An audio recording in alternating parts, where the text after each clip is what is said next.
চলো নিজ নিকেতনে, সংসার বিদেশে বিদেশির বেশে ভ্রম কেন অকারণে, মন চলো নিজ নিকেতনে।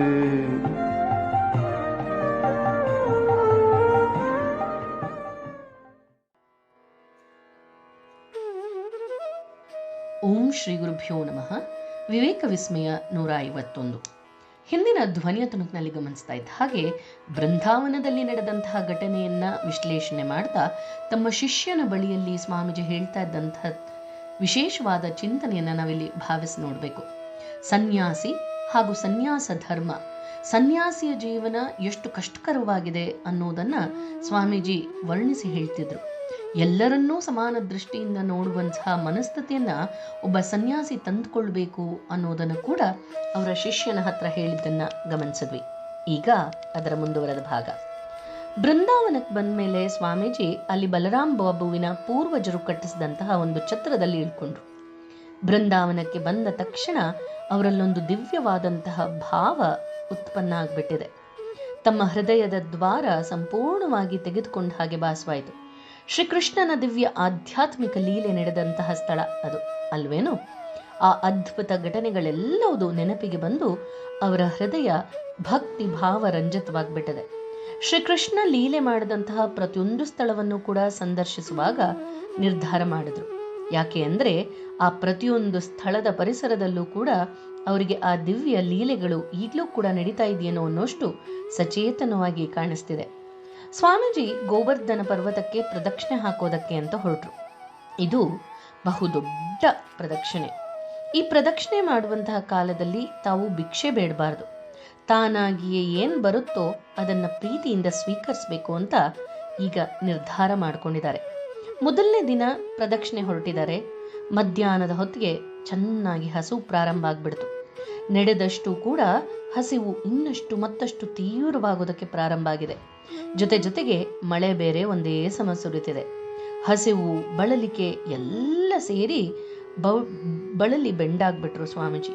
ಆದ್ರೂ ಅವಗುಡುಚ್ಚಿ ಮುನ್ನಡಿತಾರೆ, ಹಾಗೂ ಏನು ಗಮನಿಸ್ತಲೇ ಮುನ್ನಡೆದ್ರು. ಭಿಕ್ಷೆ ಬೇಡೋದಕ್ಕಾಗದಲೇ ಸುಸ್ತಾಗ್ಬಿಟ್ಟಿದ್ದಾರೆ. ಹಾಗೂ ಕೂಡ ಸಂಕಲ್ಪ ಮಾಡಿದ್ರಿಂದ ಭಗವಂತನಲ್ಲಿ ಶರಣಾಗಿ ಹಾಗೆ ಮುಂದೆ ಸಾಗ್ತಾ ಇದ್ದಾರೆ.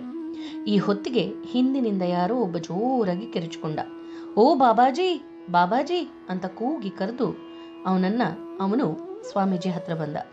ಆ ಹೊತ್ತಿಗಾಗ್ಲೇ ಹಿಂದಿನಿಂದ ಯಾರೋ ಒಬ್ಬ ಕಿರ್ಚಿದ್ದು ಸ್ವಾಮೀಜಿಯವರ ಗಮನಕ್ಕೆ ಬಂತು. ತಕ್ಷಣ ಆ ಕಡೆಗೆ ತಿರುಗಿ ನೋಡ್ತಾರೆ. ಕ್ರಮೇಣ ಆ ಧ್ವನಿ ಇನ್ನಷ್ಟು ಹತ್ರ ಬಂದ ಹಾಗೆ ಭಾಸವಾಯಿತು.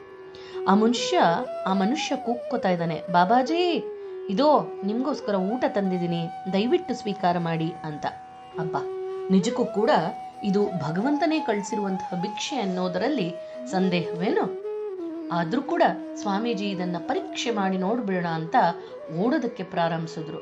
ಆದ್ರೆ ಆ ಮನುಷ್ಯ ಬಿಡ್ತಾನೆ, ಯಾವುದೇ ರೀತಿಯಲ್ಲೂ ಬಿಡದಲೆ ಸ್ವಲ್ಪ ತಾಳಿ ಬಾಬಾಜಿ ಅಂತ ಕೂಗ್ತಾ ತಾನೂ ಕೂಡ ಓಡಿ ಬಂದ. ಸ್ವಾಮೀಜಿ ವಿಪರೀತ ಹಸ್ದು ಬಳಲ್ಬಿಟ್ಟಿದ್ದಾರೆ. ಹಾಗಿದ್ದು ಕೂಡ ಶಕ್ತಿ ಮೀರಿ ಓಡ್ತಿದ್ದಾರೆ. ಈ ಓಟದ ಪಂದ್ಯ 1 ಮೈಲಿಯಷ್ಟು ದೂರ ಹಾಗೆ ನಡೀತು. ಕಡೆಗೂ ಕೂಡ ಆ ಮನುಷ್ಯ ಪಟ್ಟ ಬಿಡದಲೆ ಬಂದು ಸ್ವಾಮೀಜಿಯನ್ನ ಸಮೀಪಿಸಿ ಹಿಡಿದು ನಿಲ್ಲಿಸಿ ಹೇಳ್ತಾನೆ, ಬಾಬಾಜಿ ದಯವಿಟ್ಟು ನೀವು ಊಟವನ್ನ ಸ್ವೀಕರಿಸಬೇಕು ಅಂತ ಅಂಗಲಾಚಿ ಬೇಡ್ಕೊಂಡ.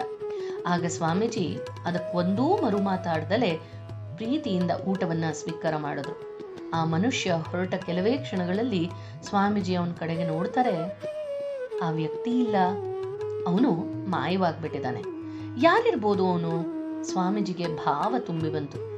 ಅನಾಥ ರಕ್ಷಕನಾದಂತಹ ಭಗವಂತ ತನ್ನ ಭಕ್ತರನ್ನ ನೋಡಿಕೊಳ್ಳುವಂತಹ ಪರಿಯನ್ನ ಕಂಡು ಅವರ ಕಣ್ಣಿಂದ ಒಂದೇ ಸಮ ನೀರು ಧಾರಿಯಾಗಿ ಹರಿತು. ಭಾವಾವೇಶದಿಂದ ಸ್ವಾಮೀಜಿ ಹೇಳ್ತಾರೆ, ಜೈ ರಾಧೆ, ಜೈ ಕೃಷ್ಣ ಅಂತ ಗಟ್ಟಿಯಾಗಿ ಈಗ ಜೈಕಾರವನ್ನ ಮಾಡ್ತಾ ಇದ್ದಾರೆ. ಭಗವಂತ ನಂಬಿದವರನ್ನ ಹೇಗೆ ಸಂರಕ್ಷಿಸ್ತಾನೆ ಅನ್ನೋದಕ್ಕೆ ಇದೊಂದು ದೊಡ್ಡ ನಿದರ್ಶನ ಅನ್ನೋದನ್ನ ಸ್ವಾಮೀಜಿ ಭಾವಿಸಿದ್ರು. ಮುಂದಿನ ಧ್ವನಿಯ ತುಣುಕಿನಲ್ಲಿ ಗಮನಿಸೋಣ. ಜಯ ರಾಮಕೃಷ್ಣ.